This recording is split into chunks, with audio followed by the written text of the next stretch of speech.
Hey everyone, Summer here with AstariaSen, and I wanted to do the Underdog deck hashtag by Crochet Witch Tarot.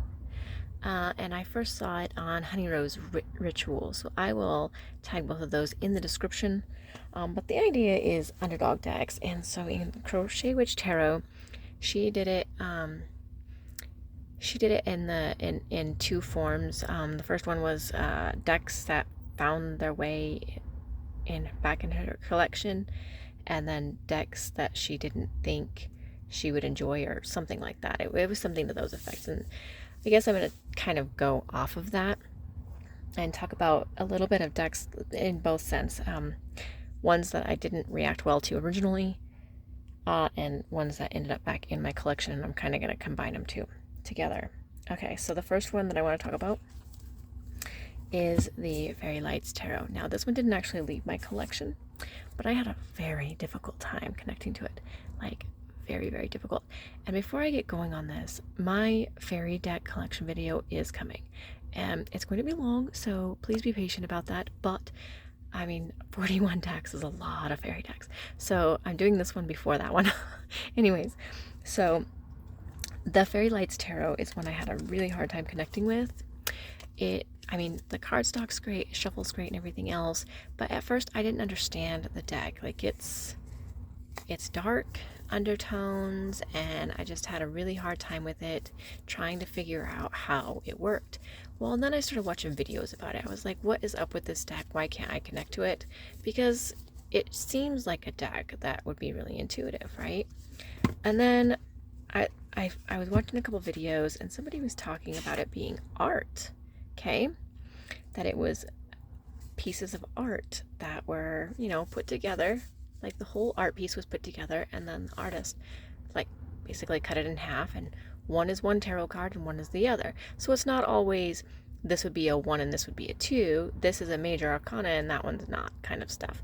So, that's kind of how it works. And I picked out one of each suit to show you. So the deck, the booklet is just your basic white little booklet with a little thing right here, talking about storytelling, talking about the artist and stuff like that. And once I realized that one card was only one piece of a whole, I was able to read with the deck a whole lot better. And I wanted to show you how this works. Now, if I were able to modify decks properly, I would cut the edges off so that this would work out better. So here's the Magician with the 3 of Cups, okay? So you don't necessarily think that you think of the major arcana coming first naturally, but in this one it doesn't. And you can see how this part of the flower kind of goes over into this card, right? And how the tops go together and stuff like that. So when you pull a reading, this is where it gets interesting. So say you pull out in a reading the Magician, right? Then you can go look for this card, and it's like, so if you pull the Magician first, then your 3 is going to be your underlying energy. If you pull the 3 first, then the Fool could be your underlying energy, right? So isn't that interesting? Or you can read them a whole different way, where you do a 3-card spread, and this is just what goes with it. Like, maybe this is the main card and this is the clarifier, etc. So how interesting is that in a way to read, right? So that's the Cups and a major arcana, right? Most of the ones I chose have a major arcana with them. This one's the Hanged Man, and it is the 9 of Pentacles. It took me a minute to figure out how this one went together because I didn't understand it first, but the closer you look, the more you can see that the tree goes into each other this way. And these are berries. I believe they're like black currants or something like that. There's some kind of black berry, and I feel like when you're looking at this card, I feel like it's a transformation style berry. And it's interesting how these guys are kind of just following her into it. Does that make sense? Like, these guys aren't walking away from the berries.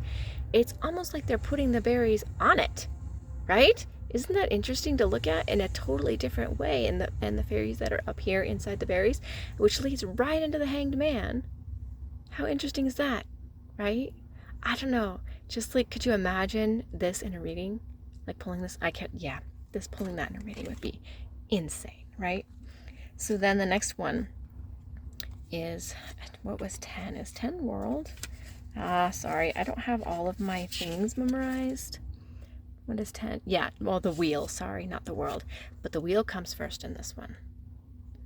And look at that. And this comes with the 5 of swords, right? How interesting is that?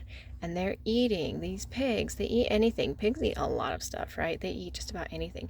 And they're eating like all the rotten fruit that has fallen from the tree. Probably not just rotten, but, you know, spoiled, mixed in, right? How interesting. And here's your wheel where you've got the people turning, okay? And then you've got the green, right? The green flowing into the autumn colors, the grass is turning colors, and the water flowing out of and into. I just find this really fascinating, honestly. Like there's so much potential here when you're doing readings for yourself, for journaling, for other people. It's just insane, which is, I mean, this is why, like at first I was going to get rid of this deck. I really was. I was just going to throw it right out. I was just going to let it go. But after I realized how to read with it, it changed my whole perspective. And then this one is the one that you saw like in this picture here. That's your card. It's your cards. So it's the, what is this, the priestess? Oh, 2. Yeah, the high priestess with the 7 of wands. How interesting, yes? So that is why this is an underdog deck for me, because it took me a while to learn how to read with this deck, and I didn't want to get rid of it because I thought it was so pretty, but I could not for the life of me figure it out. And I actually have them like all written down here because I don't remember them by heart. So yeah, that's a thing. Okay. And then the next one is a deck that I had a hard time getting into too, which is the Tarot of the She by Emily Carding. There's a couple of reasons why I had a hard time with this deck. And I'll tell you why I consider it an underdog too. So first off, this deck is huge in my hands, like seriously huge. Look at this. For a tarot deck, that is significant in little tiny palms, okay? Significant. So naturally, that made it a little difficult to shuffle, right? They're also super shiny, which is not something I am keen on. And I find that the shininess and the inability to shuffle keeps me from a lot of decks. Now, the other thing is the art. It's the Tarot of the She, and I was expecting a lot of fairy art. Well, this is fairy art. It's just very non-traditional fairy art, which kind of put me back, you know? Kind of took me by surprise, I guess.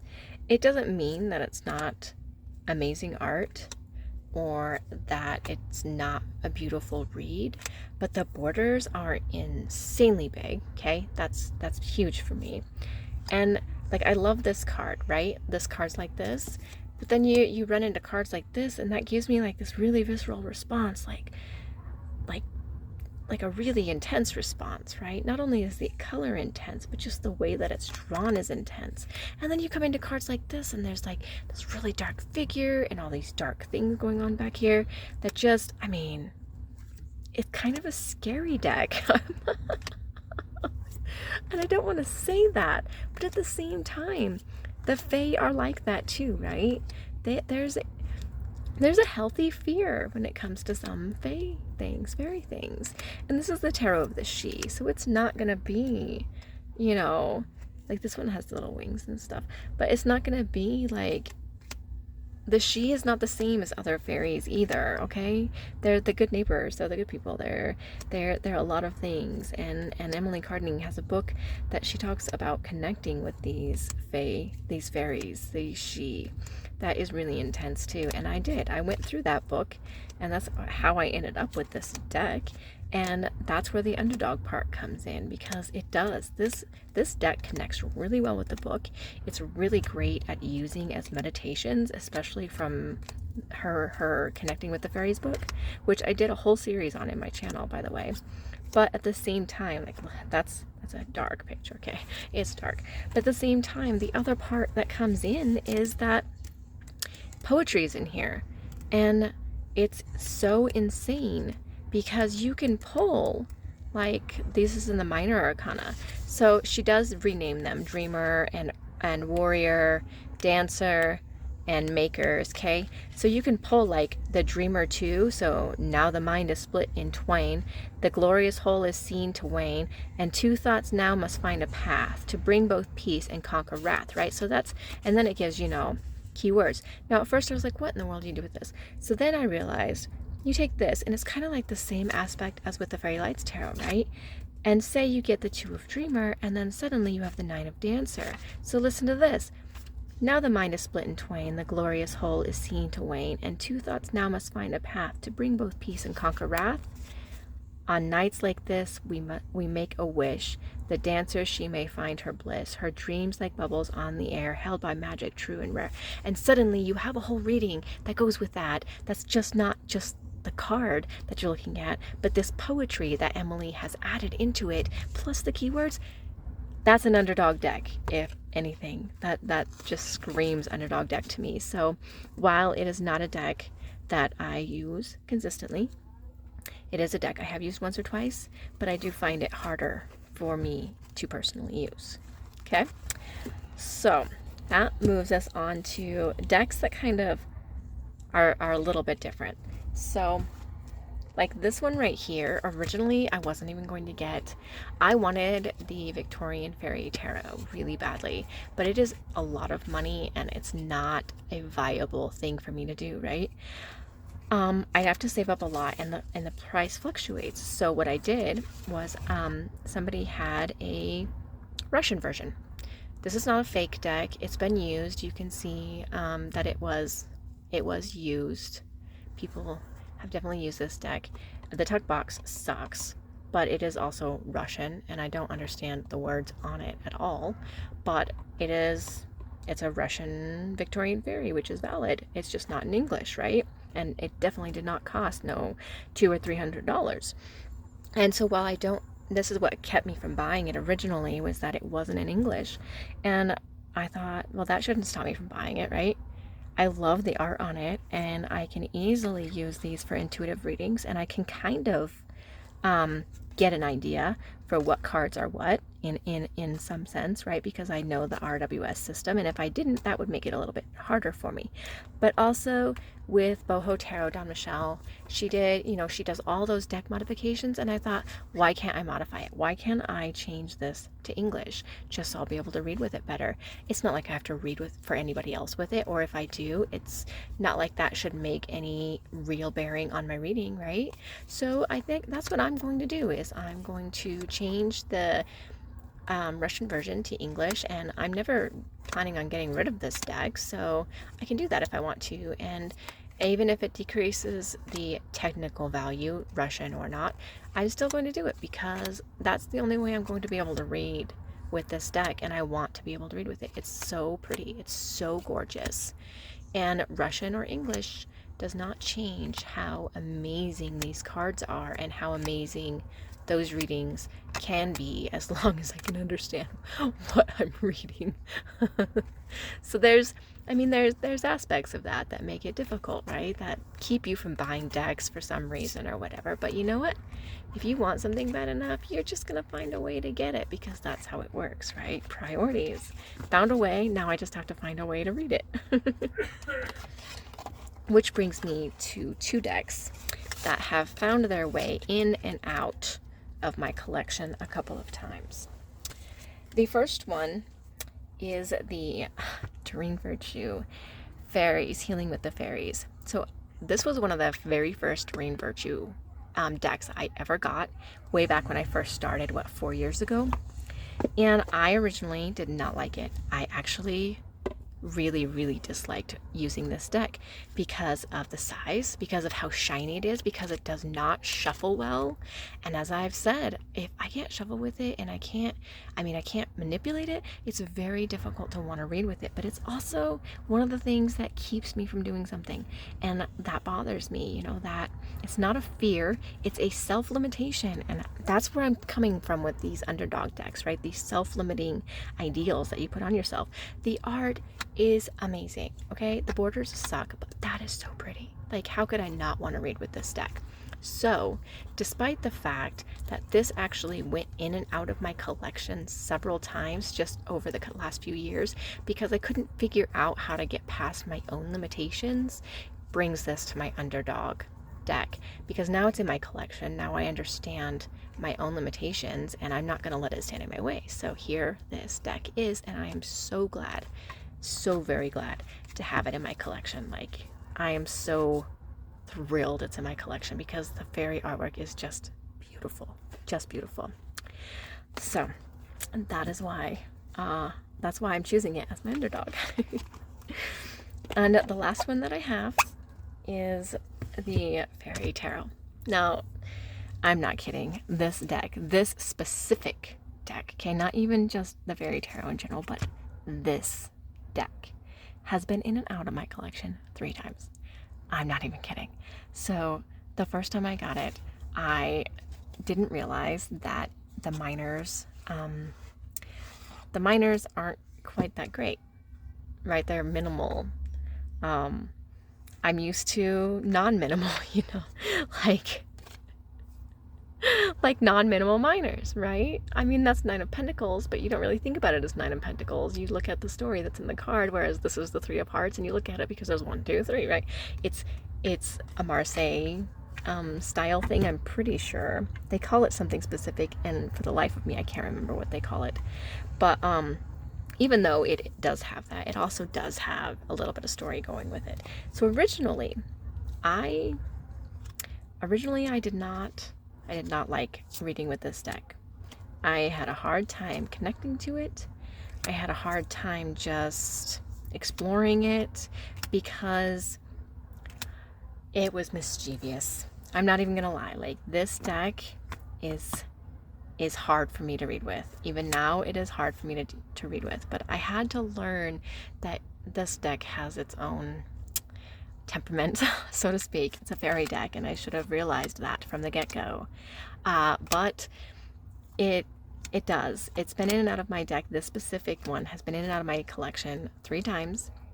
And I can't even tell you why. Like, the first time, like I said, I got it, and then I tried to read with it, and I couldn't read with the darn thing, and it upset me, and I was like, why do I have this deck?